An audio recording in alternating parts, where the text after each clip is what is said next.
제 전남편과 시댁 이야기를 좀 해볼까 해요. 제 직업은 초등학교 교사입니다. 안정적인 직장인데다 아이들도 좋아해서 갖게 된 직업입니다. 전남편은 중견기업 인사팀에서 일하는 사람이었어요. 동료 교사의 소개로 만나게 되었습니다. 전남편을 처음 만났을 때 키도 크고 잘생긴 외모를 보고 솔직히 부담스러워서 더는 안 만나고 싶더라고요. 저는 보통의 평범한 외모였어요. 그렇다고 제가 자존감이 낮은 사람은 아니고 그냥 객관적으로 봤을 때 그랬습니다.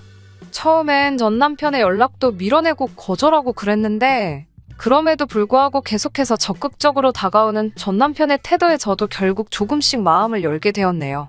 사귀다 보니 생각보다 잘 통하고 서로 비슷한 부분도 많고 해서 결혼 이야기까지 나왔습니다.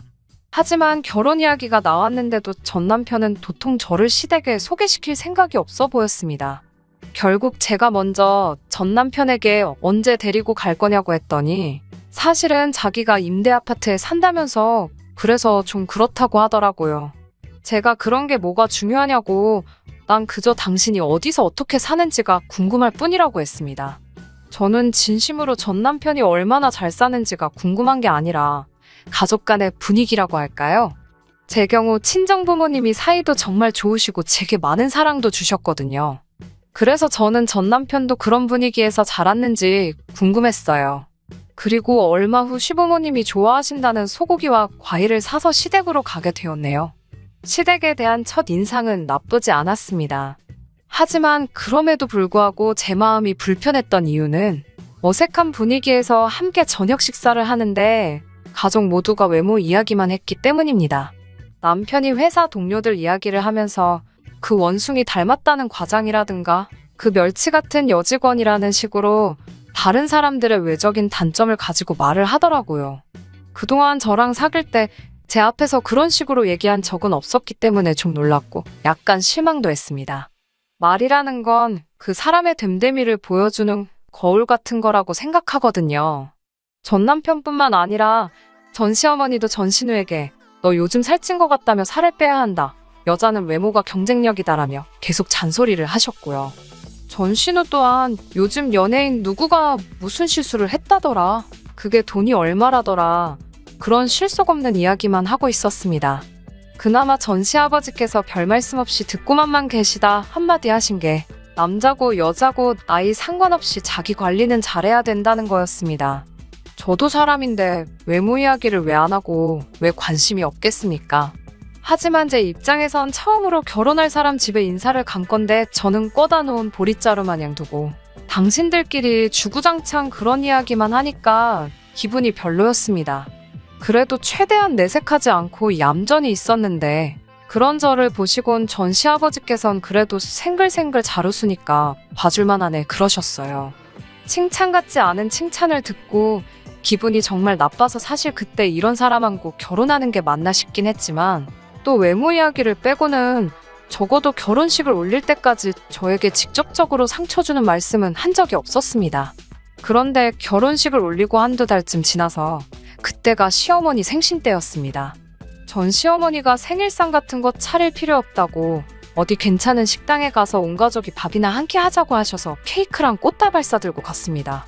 그날도 주제는 여지없이 외모였어요. 전 신우가 저를 흘끗 보더니 키 작은 사람들은 안 됐어. 옷을 아무리 잘 입어도 태가 안 나잖아 그러는 거예요. 분명히 저를 보고 나서 그런 소리를 하니까 기분이 별로더라고요.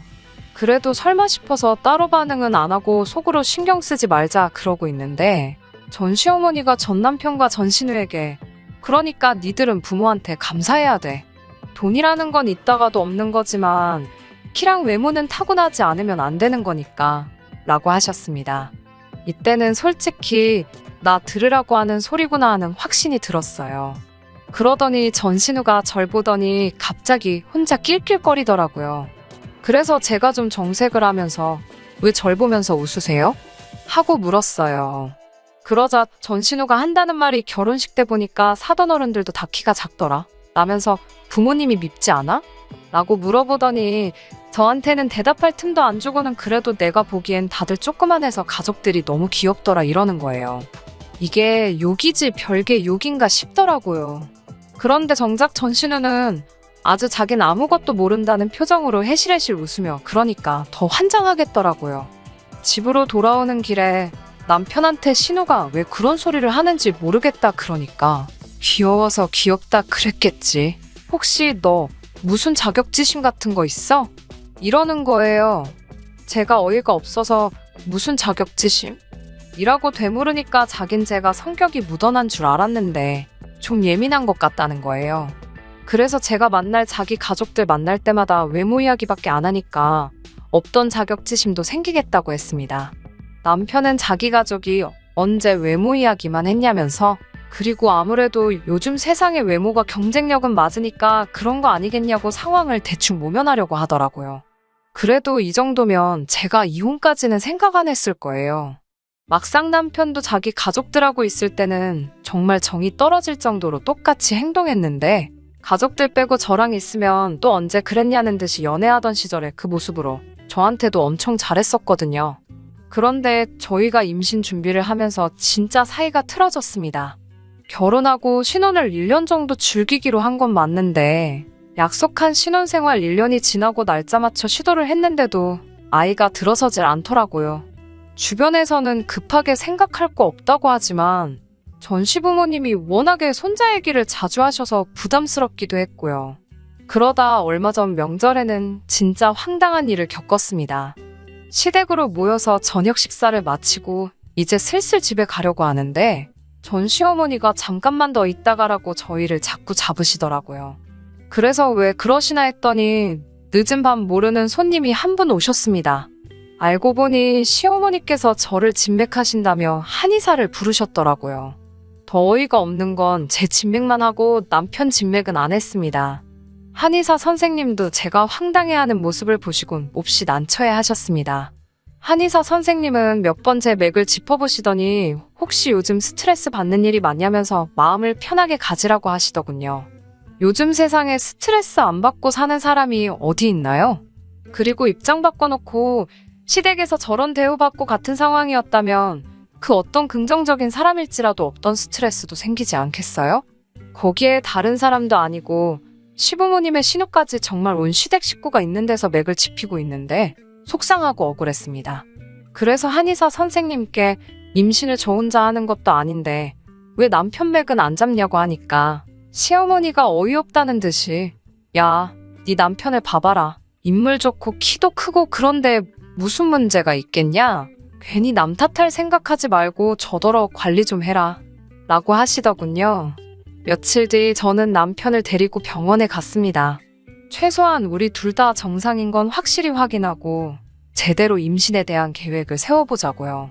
그런데 검사 결과는 충격적이었습니다. 저희 부부간 아님인 이유는 남편의 건강하지 못한 정자 때문이었어요.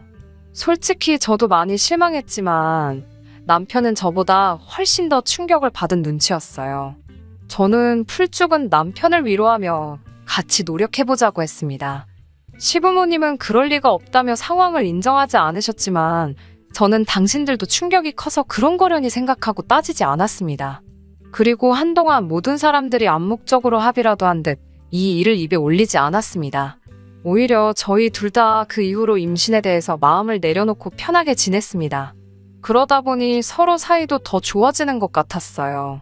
그래서인지 그렇게 노력해도 생기지 않았던 아기 천사가 저희를 찾아와 주었습니다. 너무나 기뻐서 얼른 어른들께 알려드리고 싶었지만 초기에는 조심하는 게 좋다고 해서 말을 아끼고 아꼈어요. 그러다 임신 8주가 되었을 무렵 남편이 시부모님의 등살에 못 견디겠다며 저랑 상의도 없이 시댁에 먼저 소식을 전했습니다.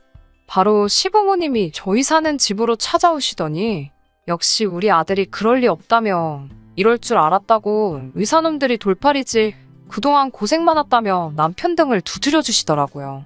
저한테는 아무런 말도 없이 오직 자기 아들만 챙기는 시부모님을 보고 있자니 부모가 자기 자식 자랑스러운 거야 당연하겠지만서도 저 역시 같이 노력하고 견뎌왔는데 조금 서운하기도 하고 씁쓸하기도 했습니다.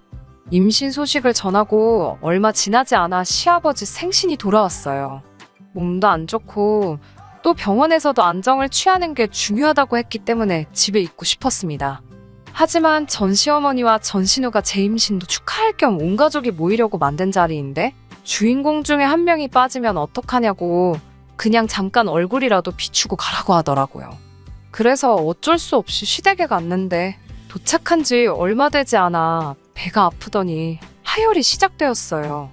놀란 제가 전 남편을 불렀고 그대로 119를 타고 응급실에 갔습니다.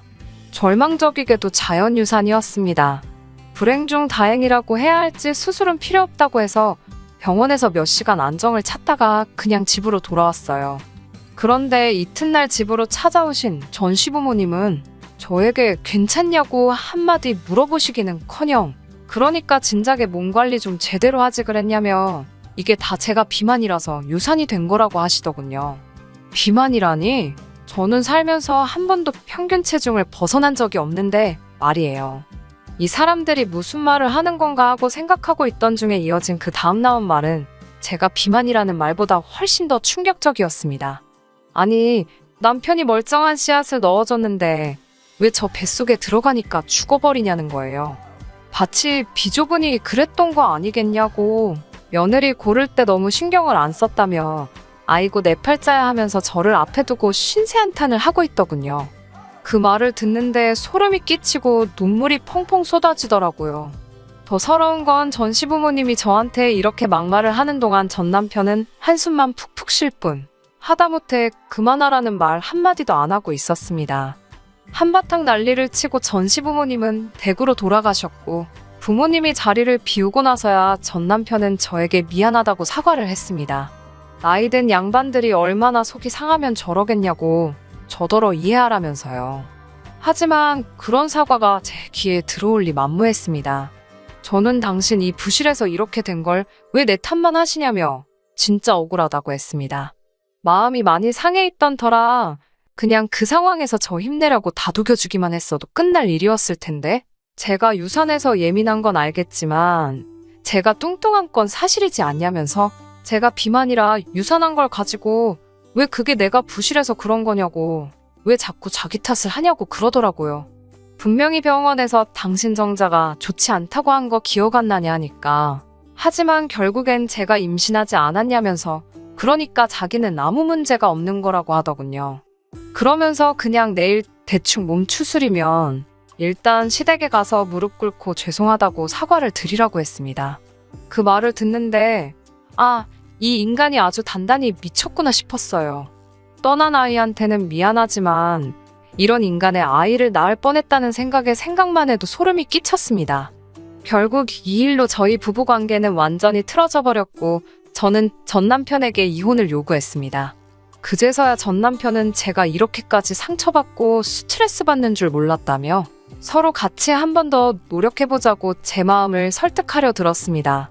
하지만 전 시어머니가 애도 못 낳는 돼지 같은 게 어디서 먼저 이혼을 한 해 만에 운운하냐며 너 같은 며느리는 우리 쪽에서 필요가 없으니 이혼 서류 진행을 자기네서 하겠다고 하더군요. 이혼을 해주는 게 아니라 제가 이혼당하는 거라고 하면서요. 남편은 저에게 왜 일을 크게 만드냐 뭐라 했지만 결국 자기 부모님이 저렇게 강경하게 나오니 남편도 어쩔 수 없었는지 이혼 서류를 만들어서 저한테 들이밀더군요. 그래서 덕분에 원만하게 이혼할 수 있었습니다. 가족들하고 연관될 때랑 저랑 단 둘만 있을 때 정말 같은 사람이 맞나 싶을 정도로 다른 사람이었어요. 저도 차라리 이렇게 끝낸 게 잘 된 거라는 생각이 들었습니다. 그리고 이혼 뒤 1년 정도의 시간이 흐른 후 저는 평소 저랑 친분이 두텁던 학부형의 소개로 지금의 남편과 만나게 되어 결혼을 하게 되었고 결혼한 지 6개월 만에 지금의 남편을 쏙 빼닮은 아들까지 가졌습니다. 지금의 남편은 제가 임신했을 때도 제가 출산했을 때도 제 손을 꼭 잡고 고맙다며 눈물을 쏟을 만큼 여리고 따뜻한 사람이에요. 그리고 세월은 총알같이 흘러 그 아이가 어느덧 6살이 되었습니다. 세상 일이라는 게 참 예측 불가하고 그래서 재밌는 것 같아요. 엊그제 아들을 데리고 모처럼 마트에 장을 보러 갔어요. 최근에는 코로나 때문에 웬만한 건 거의 다 인터넷에서 배달을 시켰었는데 그동안 마스크 쓰고 다니며 대부분의 시간을 집에서 보냈어서 그런지 어제는 괜히 이상하게 나갔다 오고 싶더라고요. 마트에 도착해서 이것저것 카트에 담고 있는데 뒤통수가 뜨거울 만큼 누군가의 시선이 느껴졌어요. 낯익은 나이든 여자분이 저를 바라보고 있었습니다. 알아보기까지 오랜 시간이 걸리지는 않았습니다. 저에게 악담을 퍼붓던 전 시어머니셨어요. 그리고 그 옆에는 그 잘난 인물이 다 어디 간 건가? 무슨 일이 있었던 건가 싶을 만큼 상태가 안 좋아진 전 남편도 있었습니다. 남자던 여자던 자기관리 외모관리가 가장 중요하다고 하던 집안인데 수염도 며칠을 안 깎은 건지 듬성듬성 나 있고 머리는 길게 길러 떡져 있는 게 한동안 씻지도 않은 것 같더라고요. 짐작이지만 저처럼 재혼은 못한 것 같더군요. 그리고 그 둘 다 제 손을 꼭 잡고 있는 제 아들을 바라보고 있는 듯 싶었습니다. 속으로 무슨 생각을 하고 있었을까요? 사실 이혼할 때 치열하게 싸울 힘이 하나도 남아있지 않아서 그냥 적당히 재산 나누고 헤어졌거든요. 그래서 말 한마디라도 독하게 쏴붙여볼걸, 아니면 한 푼이라도 더 내놓으라고 할걸, 그런 후회를 했던 날들도 있었습니다. 그런데 오늘 그 둘이 저와 제 아들을 바라본 그 눈빛에서 많은 걸 느꼈습니다. 이런 표현이 조금 웃기기도 하겠지만 끝에 가서는 결국 제가 이겼네요. 이제 그 사람들한테 정말 아무런 감정도 없습니다. 새롭게 다시 얻은 이 기회에 이 인생을 마음껏 즐기고 행복하게 살아보겠습니다. 감사합니다. 끝까지 들어주셔서 감사합니다. 오늘의 사연은 여기까지입니다. 구독과 좋아요, 알람 설정 부탁드리고 더 좋은 사연으로 다시 찾아뵙겠습니다. 감사합니다. 신바람 사연 아파트, 오늘의 사연 시작하겠습니다. 안녕하세요. 결혼을 앞두고 있던 여자입니다.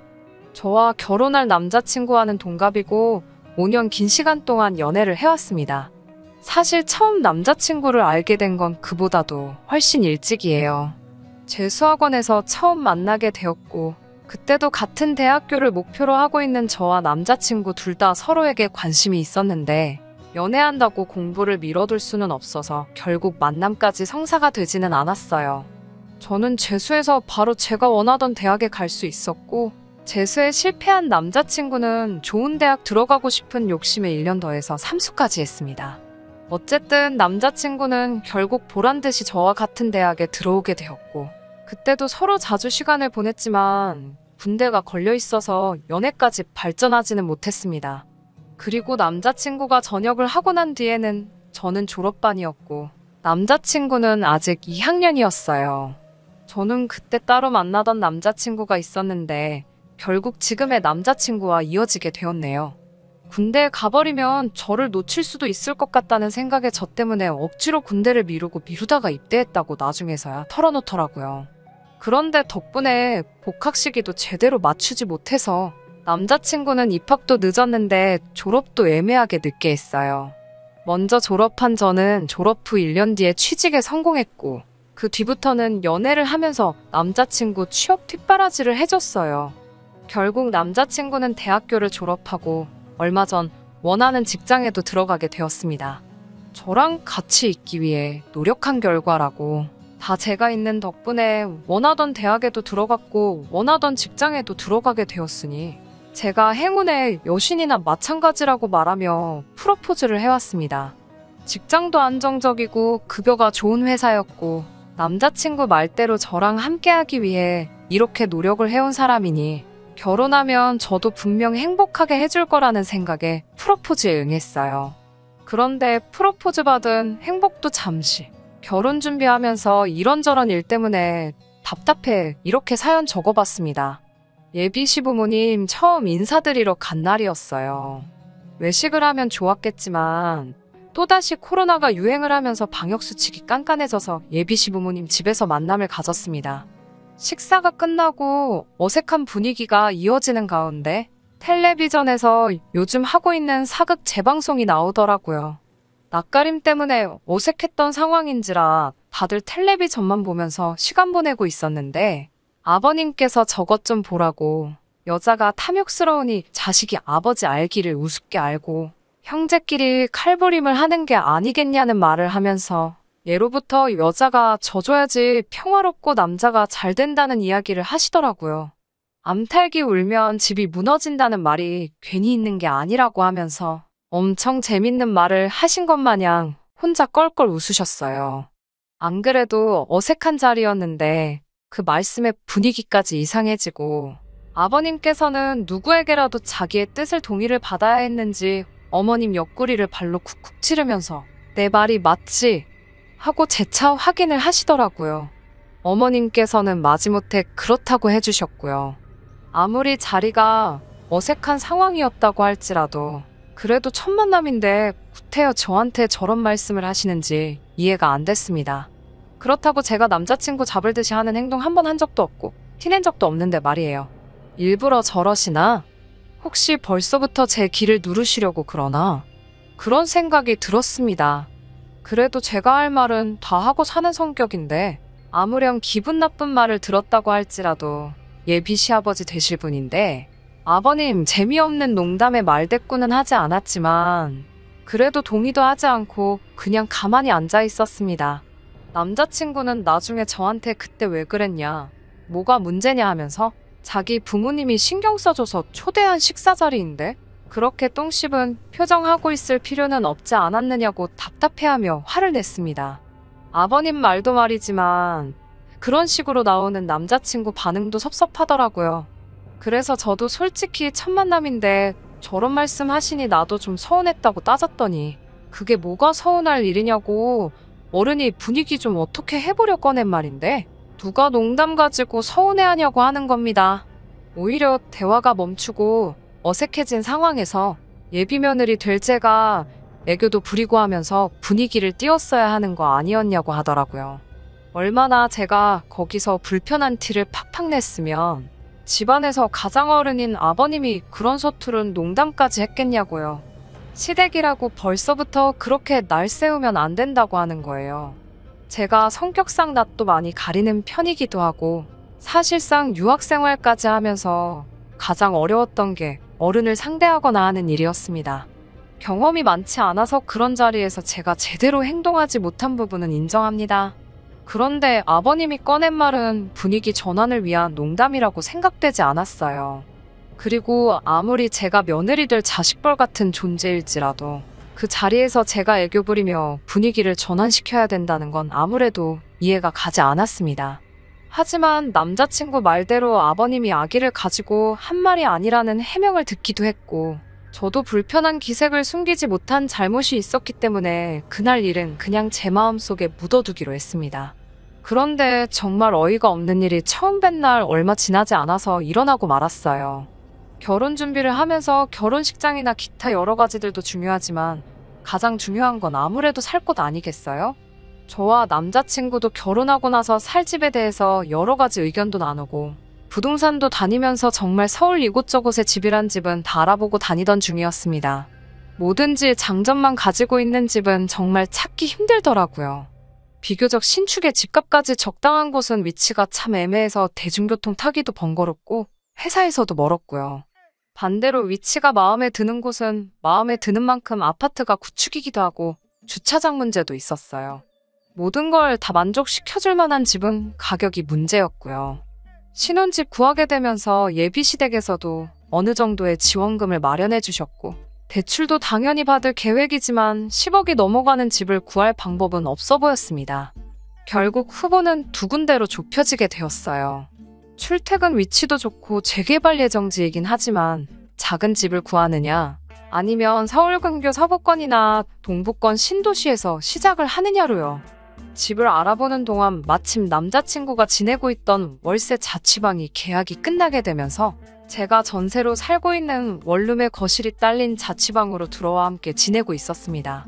명절을 앞두고 있는 상황이었는데 남자친구가 집에는 안 가보느냐고 물어보더라고요. 저는 당연히 저희 부모님 집을 이야기하는 건 줄 알고 코로나가 유행이기도 하고 엄마가 몸이 약한 편이라 괜히 걱정이 돼서 올해는 안 갈 생각이라는 말을 했습니다. 그런데 남자친구가 너네 집 말고 우리 집 말하는 거라고 하더라고요. 아무리 결혼을 약속한 사이지만 아직 결혼도 하기 전인데 친척들이 다 모인다는 시댁에 제가 왜 가야 하는지도 모르겠고, 또 제가 친정에 가지 않는 이유 중에 하나가 괜히 사람 많은 곳 다녀왔다가 코로나라도 걸릴까봐인데, 정말로 만에 하나 그렇게 된다면 건강 상하고 같이 있던 사람들 불편하고 그게 무슨 난리겠어요? 그래서 그 두 가지 이유를 대고 가지 않겠다고 했습니다. 그러니까 남자친구가 아직 결혼을 안 했다고 한들 올해면 우리도 부부가 될 텐데, 며느리가 명절을 빠지면 쓰냐는 식으로 이야기를 계속 하더라고요. 연애할 때는 고집 한번 부린 적 없던 남잔데 요 근래 들어 결혼 준비하면서 왜 이렇게 고집이 세졌나 싶더라고요. 저는 어쨌든 갈 생각 없다고 가려거든 너 혼자 다녀오고, 혹시 모르니까 이 집으로 다시 오기 전에도 병원 들려서 신속검사라도 받고 오라고 말했습니다. 제 말에 입이 대빨 나와서 툴툴대고 그날은 무슨 말 한마디만 해도 틱틱거리면서 있더라고요. 한 번쯤 져줄까 하는 생각도 들었는데, 제가 명절에 저희 부모님 찾아뵙지도 않은데 예비시댁이라고 다녀오기도 싫었고, 거기 가봐야 명절 준비하느라고 일만 하지 않겠나 하는 생각에 끝까지 거절했어요. 남자친구는 거기서 또 왜 명절 준비 이야기가 나오냐고, 어디서 뭘 보고 다니길래 그렇게 시댁일이라면 날 세워서 싸움을 만드냐는 듯이 말을 하더라고요. 세상 모든 시댁이 10월드가 아니라고, 인터넷 속 이야기는 전부 다 사람들 관심 끌기 위해 지어내는 말이라고 하더라고요. 정말 짜증이 났어요. 저는 정말 가야 할 이유를 모르겠어서 가지 않는 거고, 몸 생각하느라 못 가는 것도 있는데, 남자친구는 자꾸 제가 시댁과 거리 두고 싶어 하고, 시댁일이라면 그저 싫어서 그런다는 식으로 말을 하니까요. 원래는 저녁마다 인터넷으로 아파트 알아보고 신혼집 인테리어며 가전제품 같은 거 같이 찾아보는 게 일상이었는데, 한동안은 그런 것도 안 하고 밥만 같이 먹고 말은 서로 하는 둥 마는 둥 하고 지냈죠. 그리고 그렇게 명절날이 되었습니다.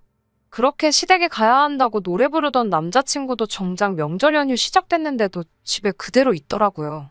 저도 그렇고 남자친구도 회사를 안 가니 집에 하루 종일 붙어 있어야 되는데 서로 말 한마디도 안 하고 있기도 그렇고, 그렇다고 방 한 개짜리 좁아터진 집인데 분리된 공간도 방 말고는 따로 없고 불편하게 있어서 뭐 하겠냐는 생각에 영화나 한 편 같이 보자는 생각으로 제가 먼저 말을 건넸습니다. 남자친구는 대꾸를 하는 둥 마는 둥 있다가 같이 영화를 보기 시작했어요. 한참 영화를 보고 있는데 남자친구한테 전화가 오더라고요. 전화 받고는 혼자 말도 없이 신발 신고 밖으로 쑥 나가길래 뭐에 저렇게 삐져가지고 저러나, 먼저 화해하자고 나선 제가 바보 같다는 생각을 했어요. 그런데 남자친구가 5분도 안 있어서 다시 집으로 들어왔는데 혼자 온 게 아니더라고요. 시부모님이 저희 집으로 따라 들어오시더라고요. 저는 이 집에 올 거라고 생각도 못한 두 분이 오시니 정말 깜짝 놀랐죠.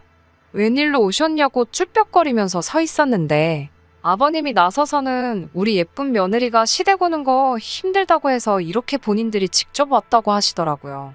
이런 시부모님 본 적 있냐고 자화자찬을 하시는데, 저는 놀란 마음도 잠시 어이가 없고 짜증이 나기 시작했더라고요. 오시면 오신다고 저한테 미리 말 한마디 안 해준 남자친구한테도 화가 많이 났고요. 집이라고 10평 남짓한 곳인데 시부모님 두 분까지 계시니까 집이 아주 좁아 터지더라고요. 어머님이 남자친구한테 차에 좀 다녀오라고 차키를 건넸는데, 남자친구가 양손 가득 장바구니 들고 집으로 다시 들어왔습니다. 저게 다 뭔가 싶었는데 어머님이 저한테 같이 제사 음식을 하자고 하시더라고요. 그러고선 아버님이 바로 말을 이어서 하시기를, 이제 우리 장남이 결혼을 했으니 제사를 물려줘야 하지 않겠냐며, 결혼하고 나면 이제 저희 신혼집에서 저희가 도맡아서 제사를 지낼 테니 연습한다 생각하고 시어머니한테 음식 잘 배우라고 하시네요. 제가 그걸 왜 하냐고 그 자리에서 따질 수는 없으니 혼자 해서는 안 되겠다 싶어 그러면 남자친구도 같이 하면 좋겠다고 했죠. 그랬더니 남자친구가 음식은 원래 여자가 하는 거라고 하면서 빼더라고요. 아버님도 어머님도 남자친구 헛소리에 한마디 하시는 게 아니라 사내대장부가 부엌에 들어가면 못 떨어진다고 남자친구는 방에 들어가서 쉬고 있으라고 하더라고요. 그래서 음식을 하기 시작했는데 손이 크신 건지 뭔지 제사상에 올리는 음식이 나중 가면 결국 집에 두고 먹는 반찬이 되는 거잖아요. 그럼 4명이서 제사 지내고 먹을 정도만 하면 되지. 얼마나 전을 부치고 싶으셨는지 장바구니 안에는 1kg짜리 부침가루가 3개가 넘게 들어있더라고요. 진짜 속상했어요. 전셋집이기는 하지만 내 집이다 생각하고 매일같이 꼼꼼히 청소해가며 관리하던 집인데 가스불도 아니고 인덕션 2구짜리로 좁아터진 주방에서 전을 어떻게 부치냐 했더니 그럴 줄 알고 집에서 전기 프라이팬도 가지고 왔다고 남자친구 시켜서 또 차에서 가지고 오라고 하시더라고요. 어머님이랑 붙어있기 싫어서 저는 주방에 서서 인덕션으로 전 부치고 어머님은 바닥에 자리 깔고 하시는데 신문지도 안 깔아놓고 하시면서 기름은 여기저기 팡팡 튀고 있고 나중에 청소하는데 아주 고생했어요. 아무튼 몇 시간 동안 그렇게 겨우겨우 제사 음식 끝내놨더니 아침에 일찍 차례 지내야 한다고 오늘은 주무시고 가시겠다는 거 아니겠어요? 어머님한테 보시다시피 집이 좁아서 주무실 만한 공간이 없다고 말씀드리니 자기들은 거실 아무 데서나 자면 된다고 하시더라고요. 그런데 남자친구가 또 나서서는 부모님을 바닥에서 주무시게 할 생각이냐며 제 방에 침대까지 양보해 드려야 했어요. 그 와중에 아버님은 당연하게 씻지도 않고 양말도 그대로 신으신 채로 침대 위에 올라가시고 정말 미치고 팔짝 뛰는 줄 알았네요. 여기서 끝이었으면 그냥저냥 예비시 부모님 돌아가시고 나서 남자친구한테 한 소리하고 끝냈을 수도 있을 일이었는데 이건 그냥 시작에 불과하더라고요. 다음날 새벽에 어머님이 저를 또 깨우시더라고요. 여기는 주차를 어디다가 해야 되냐고 물으시길래 주차하신 거 아니냐고 물었더니 우리 차 말고 라고 말하면서 친척분들이 오셨다는 말을 하시더군요.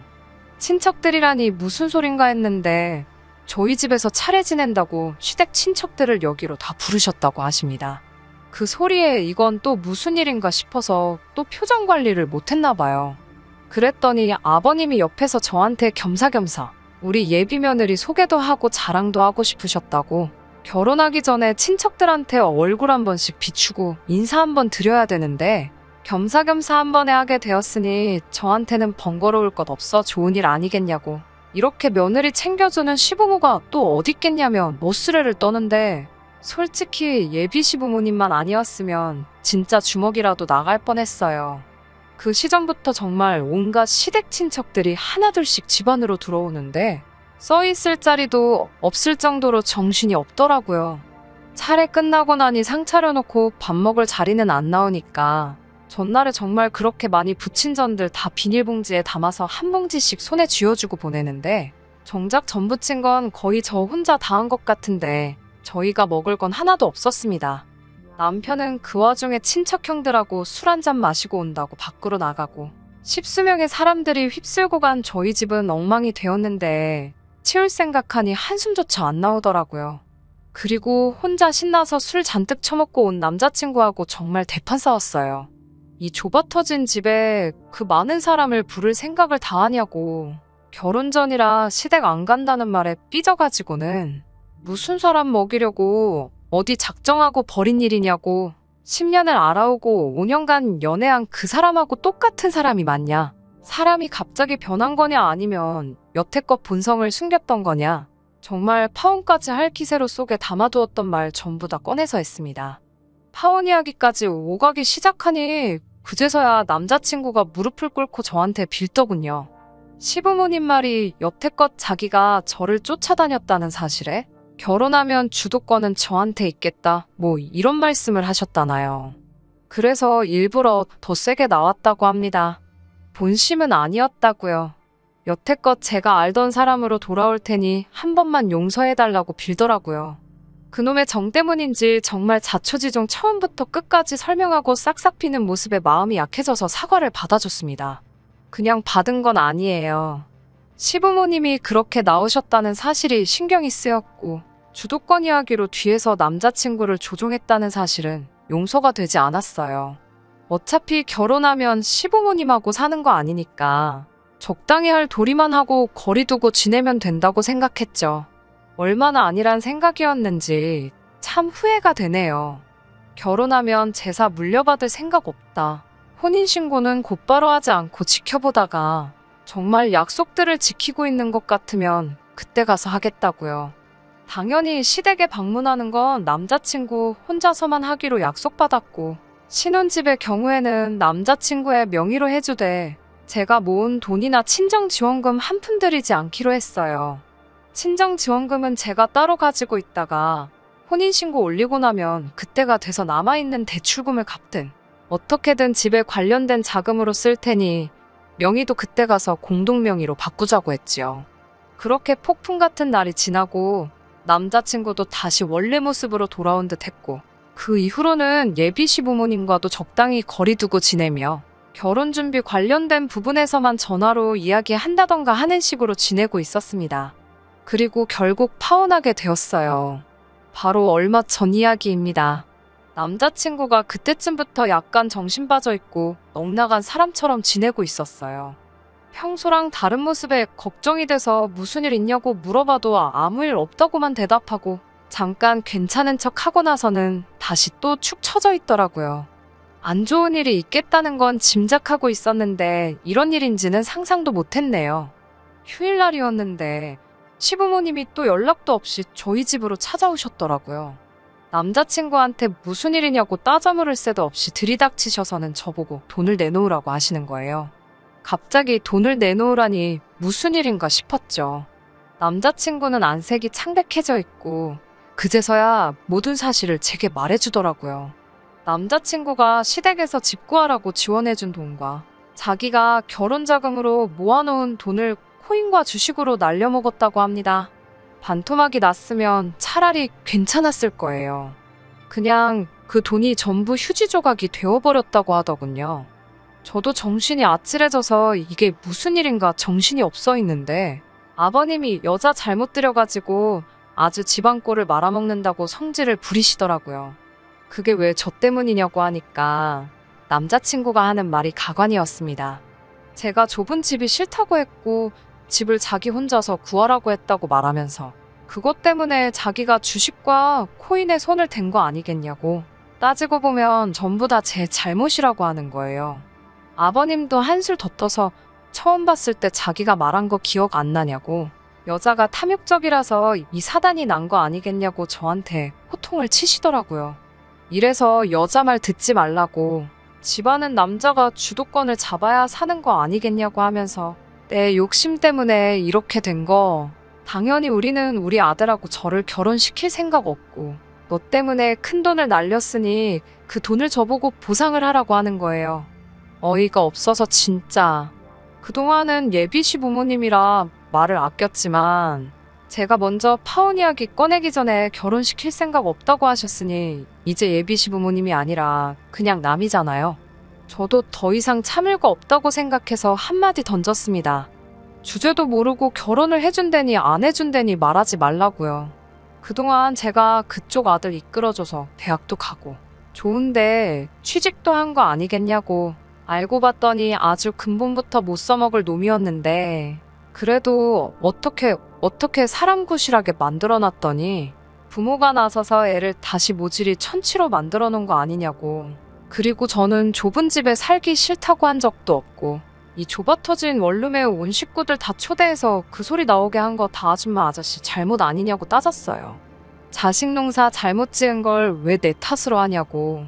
이제는 결혼해달라고 빌어도 저도 할 생각 없으니 모자란 당신네 아들 데리고 꺼지라고 소리를 질렀어요. 아줌마 아저씨라고 부르는 게 뭐가 그렇게 열받았는지 부들부들대면서 벽을 주먹으로 내려치더라고요.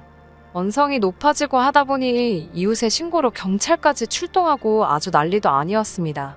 얼마 전 법원에 접근금지 가처분 신청을 보내놓은 게 인용 결정이 되어서 남자친구를 포함한 그 집 식구들 전부 제 근처에는 얼씬도 못하게 되었어요. 돈 문제야 당연히 자기가 날려먹은 건데 제가 어떻게 해줘야 할 이유도 없고요. 파혼하게 된다면 가부장적인 시부모님 때문에 하게 될 거라 생각했는데 결국 남자친구 본인의 손으로 뒤집어지게 되었네요. 만약 정말로 돈을 날렸다고 한들 저에게 솔직하게 말하고 처음부터 다시 시작했다고 말했으면 지금 살고 있는 좁아터진 제 전셋집에서라도 둘이 시작했을 수도 있었을 거예요. 그만큼 저도 그 사람에 대해서 진심이었고 정말 좋은 점만 보려고 했는데 차라리 이렇게 끝나버린 게 천만다행이라는 생각이 드네요. 부모님 말을 잘 듣는 것도 좋지만 스스로 판단하고 결정할 수 있는 사람이 되는 것도 중요하다고 생각합니다. 괜한 기싸움 하지 말고 서로 대화로 풀어나가는 것도 중요하다고 생각해요. 저는 결국 파혼하게 되었고 그동안 함께한 시간을 날리게 되었지만 남자친구도 그 시간과 더불어 여태 모아온 돈과 자기 부모님 재산까지 날려먹었으니 그걸로라도 위안 삼으려고요. 끝까지 들어주셔서 감사합니다. 오늘의 사연은 여기까지입니다. 구독과 좋아요, 알람 설정 부탁드리고 더 좋은 사연으로 다시 찾아뵙겠습니다. 감사합니다. 신바람 사연 아파트, 오늘의 사연 시작하겠습니다. 안녕하세요. 저는 이제 결혼 3년 차의 29살 여자입니다. 결혼을 남들보다 조금 일찍 했어요. 속도 위반으로 결혼을 하게 되었거든요. 그러게 이렇게나 후회할 거였으면 조심 좀 했어야지 하실 분들도 있겠지만 저는 그게 실수라고 생각하지도 않고 사랑스러운 우리 아이 보면 후회가 되지도 않습니다. 그만큼 행복했었거든요. 결혼 생활 중 남편과 저 사이에 사소한 다툼 따위 참 많았지만 그게 그렇게 저를 힘들게 하는 일은 없었습니다.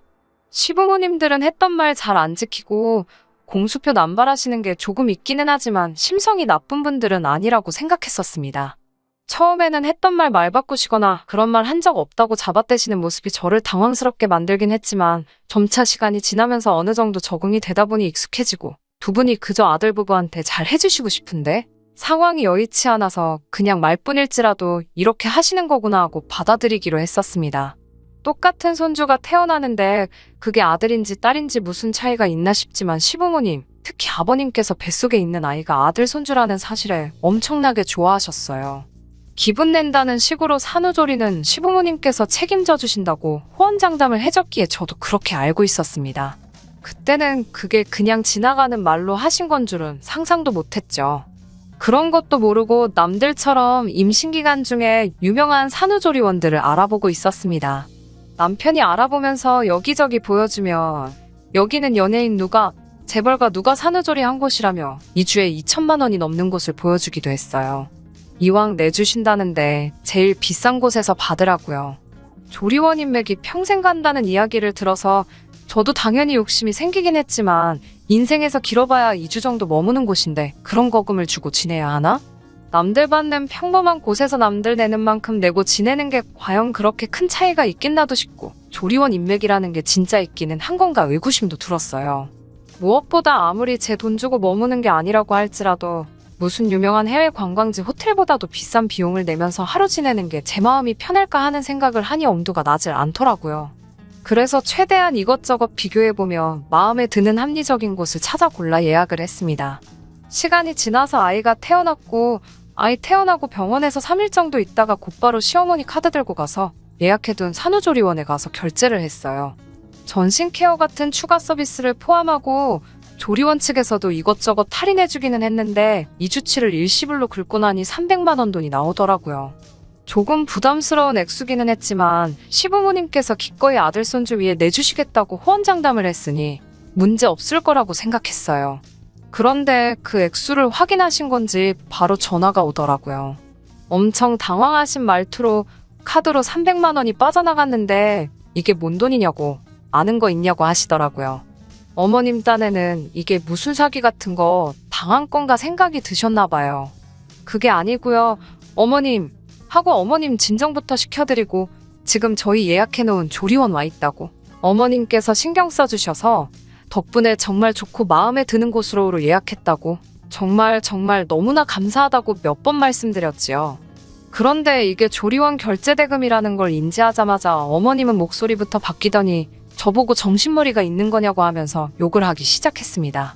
조리원 비용이 뭐가 그렇게 비싸냐고 이게 무슨 돈이 이렇게나 나오냐며 너 진짜로 조리원 온 거 맞냐고 다급한 말투로 계속 저를 다그치시더라고요. 어머님께 요즘 조리원 비용치고는 평범하게 나온 거라고 설명드리고 싶었는데 이미 그 말을 꺼내기도 전에 전화로 이게 뭔데 그렇게 비싸냐고 요즘 애들 돈에 이렇게 개념이 없어서 쓰겠냐고 성질을 부리시더라고요. 자기 때는 산후조리 같은 건 있지도 않았던 건데 이제 처음 시작하는 신혼부부가 벌써부터 이렇게 사치를 부리면 앞으로가 안 봐도 뻔하다고 하시면서 혼자서 중얼중얼 하시더라고요. 해주신다고 해서 한 거고 부담드리지 않기 위해서 더 비싼 곳들 포기하고 최대한 저렴하고 좋은 곳 발품 팔아가며 찾아서 한 건데 그런데도 이렇게 욕을 먹고 있으니 살짝 어이도 없고 할 말도 없었습니다. 평소에도 뭐 해주시겠다 공수표 남발하셨는데 이번에는 다른 것도 아니고 아이가 태어나는 거니 설마 이번에도 거짓말 하시겠어? 하는 생각을 했었거든요. 뭐 달리 드릴 말도 없고 해서 그냥 가만히 조용하게 있었더니 어머님이 얼른 환불받고 자기 집으로 오라고 하셨습니다.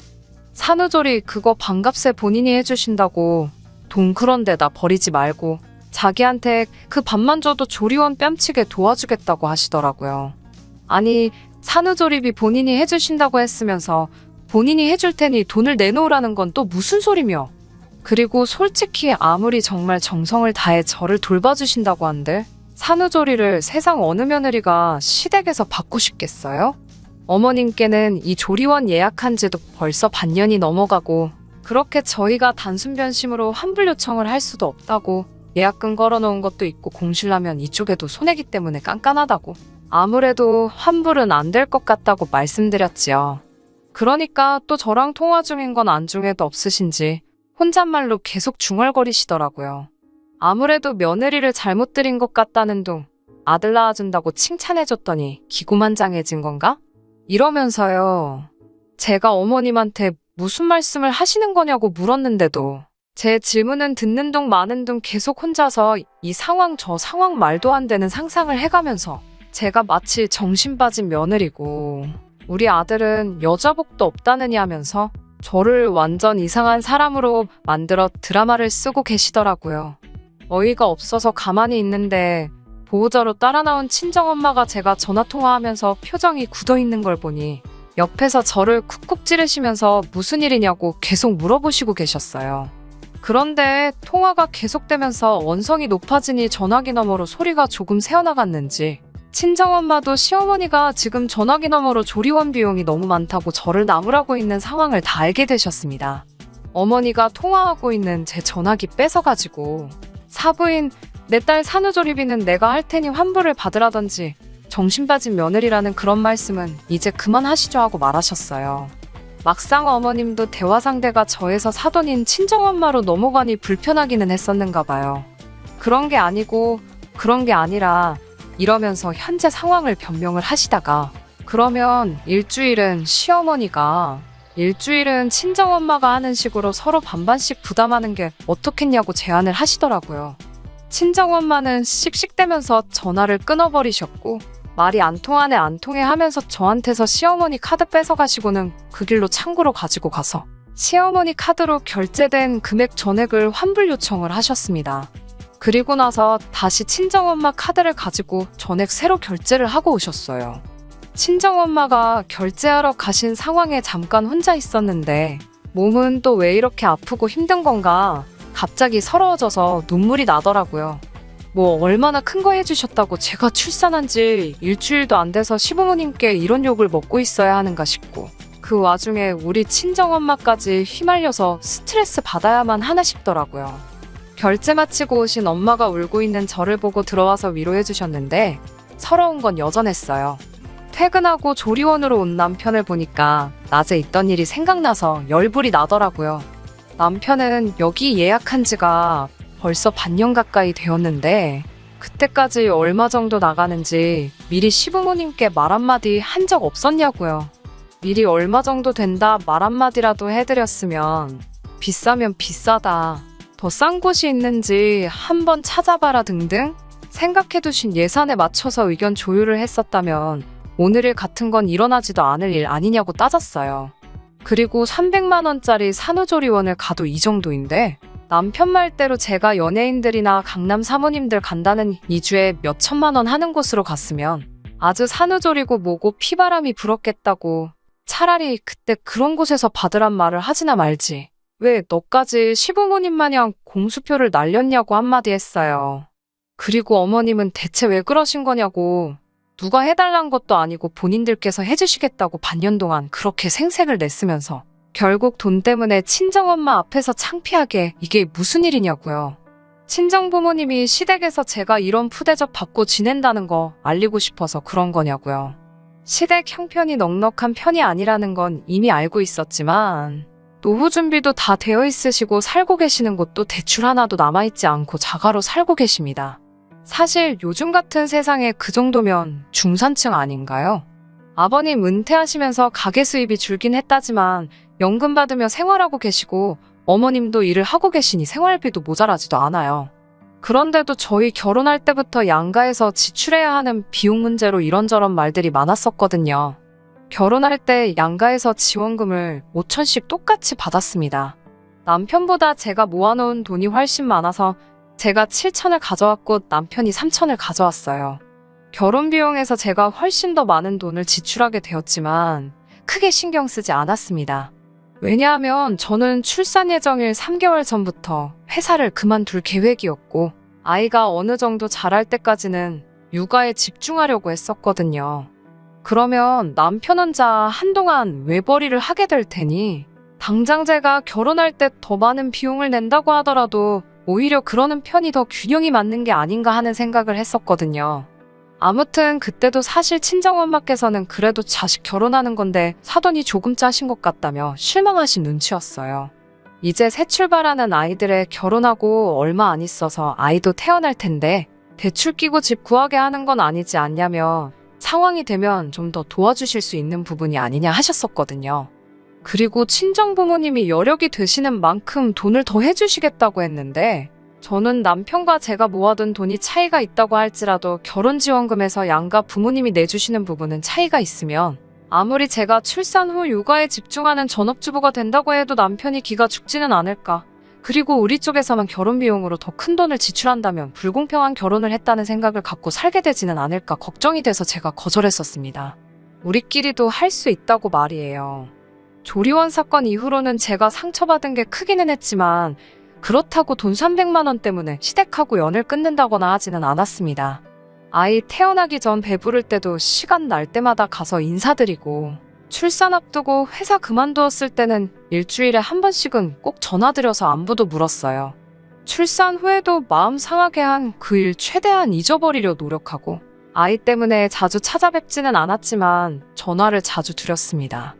그런데 코로나 터지고부터는 아무래도 찾아뵙는 일이 더 힘들어지더라고요. 그래서 자연스럽게 시댁하고는 조금 거리를 두고 지내게 되었습니다. 친정에도 전화만 드리고 찾아뵙지는 않았으니 친정에만 집중하고 시가를 무시한 것도 아니에요. 평소에 시부모님께서 저희들에게 공수표를 남발하시기는 했지만 약간 실제로 그렇게 해주실 수 있을 것 같은 것들만 하셨었거든요. 노후 준비 다 되어 있으니 어버이날이든 명절이든 용돈 같은 거 필요 없다. 다 너네가 아끼고 모아 좋은데 쓰거라라고 하시면서도 정말 명절날 빈손으로 찾아뵈면 이웃집 누구누구네는 며느리가 냉장고를 바꿔줬다더라. 건강식품을 달마다 보낸다더라.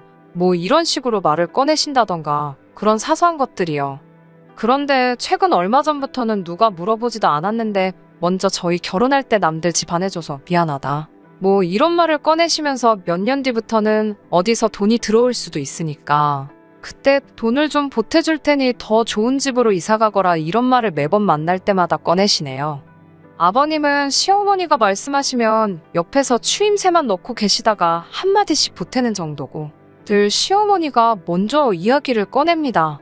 그동안 날린 공수표만 가지고 비행기 정도 한 대 살 수 있을 정도고 조리원 사건 때 이미 크게 한번 대인 적이 있어서 믿지는 않아요. 그리고 저는 솔직히 시부모님 재산이나 돈에 관심도 없고 관심이 있었다면 아무리 속도 위반일지라도 결혼 준비하는 시점에 뒤집었을 거예요. 매번 공수표 날리실 때는 진짜 해주실 것처럼 이야기하시니 괜히 기대해봤자 상처만 또 받지 않겠나 하는 생각이 들기도 해서 저는 기대도 안 하고 있고 바라지도 않고 있었으며 혹시나 나중에 가서 진짜로 지금 말하는 대로 저희한테 집 살 돈을 주신다고 해도 크게 기쁠 것 같지도 않고 받지 않겠다고 했을 거예요. 더 큰 집이나 좋은 집이 욕심이 났었다면 친정에서 해준다고 할 때 그걸 받았으면 받았지. 이제 와서 큰돈을 조건 없이 주신다고 하니 아무리 지금 남편이 외벌이하면서 대출금 갚으며 허리띠 졸라매고 살고 있지만 지금 상태가 마음 편하고 좋습니다. 저만 그런 게 아니라 남편도 똑같이 우리 힘으로 사는 게 더 좋고 부모님 재산 갉아먹으며 살고 싶지는 않다고 하는 걸 보니 저랑 비슷한 생각인 것 같고요. 처음 이 이야기를 꺼내셨을 때는 그냥 저희가 거리 두고 지내서 그런가 보다 싶었는데 이젠 뭐 제 얼굴 볼 때마다 몇 번이고 그 이야기 꺼내시고 뜬금없이 전화하셔서는 전화로도 같은 이야기만 하고 전화 끊으시는데 아주 귀에 딱지가 내려앉을 정도더라고요. 듣기 좋은 노래도 한두 번이지 2번, 3번, 10번이고 계속 같은 이야기를 반복해서 들으니 부담스러웠습니다. 그리고 얼마 전이 어머님 생신이라서 아이는 친정어머니에게 맡기고 찾아뵈었어요. 이번에도 어김없이 몇 년 뒤에 돈 들어오면 그 돈으로 제일 먼저 저희 집부터 해주시겠다고 그 이야기를 꺼내시더라고요. 그래서 단호하게 어머님께 집값은 안 보태주셔도 괜찮다고 말씀드렸죠. 그랬더니 니들이 무슨 돈이 있다고 준다는 돈을 거절하니? 하면서 또 몇 년 뒤에 돈 들어올 게 얼마고 그 돈으로 너네 집을 해줘도 본인들 수중에 얼마가 남고 꽤나 구체적으로 이야기를 하시더라고요. 그래서 솔직하게 자꾸 그런 말씀 하시는 거 부담스럽다고 말씀드렸습니다. 애초에 돈 받을 거 생각하고 결혼했으면 남편하고 결혼하지도 않았을 거라고 그 돈은 2분 노후 자금에 쓰시는 게 더 좋을 것 같다고 단호하게 말씀드렸습니다. 그랬더니 어머님은 제가 무슨 결혼할 때 시댁에서 집 안 해줘서 앙심품은 거지근성 며느리 취급을 하기 시작하더라고요. 조리원 때 이야기를 꺼내더니 그때 이후로 도통 찾아오지도 않고 제가 시댁이 돈이 없다고 무시를 하고 있었다고 하더라고요. 어이가 없었어요. 자주 찾아뵙지 않은 건 사실이지만 그건 조리원 사건 때문에 마음 상해서 일부러 거리를 두고 지낸 게 아니고 코로나 때문이고 시댁에 방문 안 한 만큼 친정에도 똑같이 안 갔거든요. 그리고 그 돈을 제가 달라고 한 적도 없고 결혼할 때도 양가 지원금에 대해서 정말 단 한마디 말도 꺼낸 적 없었는데 갑자기 제가 시댁이 돈이 없다고 무시를 하니 어쩌니 하시니 참 어이가 없더라고요. 조리원 일은 일부일 뿐이고 결혼 전부터 여태까지 참아왔던 게 한 번에 다 터져나왔어요. 시어머니께 단도직입적으로 말했습니다. 그러면 어머님은 제가 받을 게 있어야만 시댁에 잘하는 속물이라 생각하시는 거냐?